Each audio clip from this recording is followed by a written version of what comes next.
Don't regret selling your business for less than it's worth.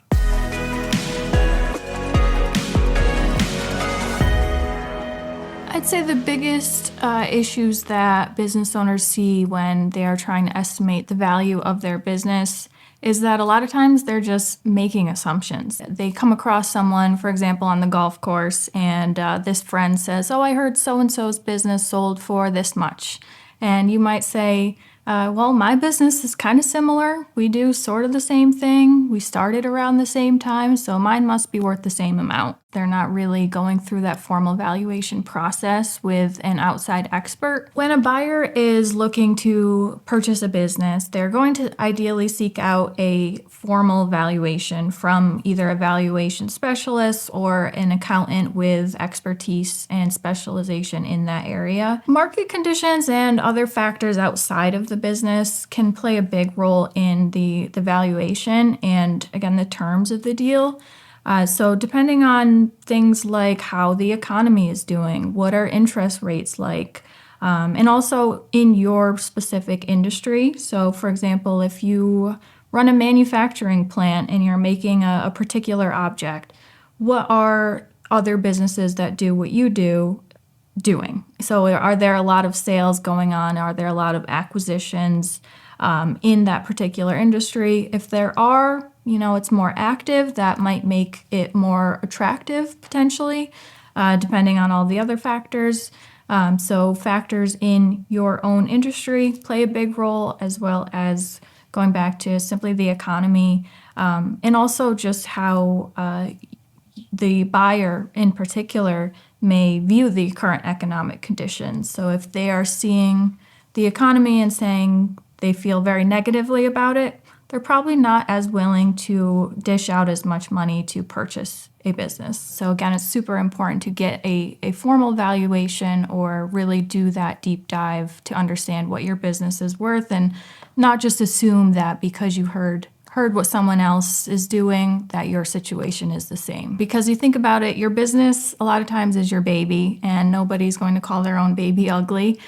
So it's important to have someone from the outside come in to give an objective valuation, taking into account all of the different factors, not just the financials, but also the intangible aspects of the business too. I like to think of going back to my high school days, a SWOT analysis. So looking at your strengths, weaknesses, opportunities, and threats. What are those key elements of your business? Where are you doing well? What are the risks? And then taking those risks and minimizing them, protecting yourself against them, because that's how the buyer is going to look at your business. They're going to see those risks and use that to offer less for your business.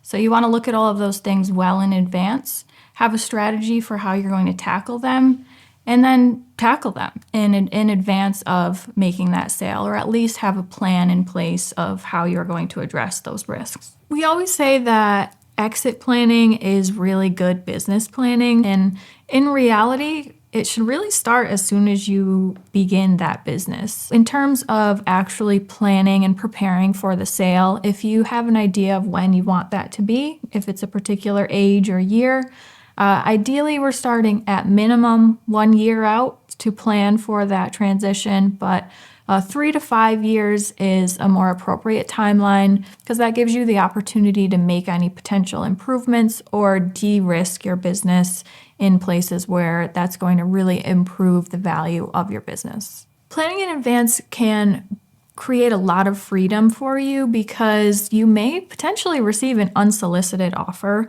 We have heard from clients saying, I get emails every so often, but I don't know if it's a good deal, if it's a bad deal, if it's a once-in-a-lifetime deal. So having a plan in place and knowing what your exit might look like, and again, creating that runway and having enough time to make potential improvements gives you that freedom and flexibility if any unsolicited offers do come your way. I certainly feel that it can be worth sacrificing and taking less money for your business if it means that the team and the structure that you've built is definitely going to stay and to last through time. So many times, again, if you are a sole business owner, or perhaps it's you and one other partner, you're really close with your team. Those are your people. You want to make sure they're well taken care of. And if you end up with more money than you thought, but your team is now stranded or out on the street and they don't have that secure job that they had and that they loved, if that's going to make your retirement unfulfilling, then we need to make sure that the structure of the plan or of the purchase allows for continuity and for your team to be protected.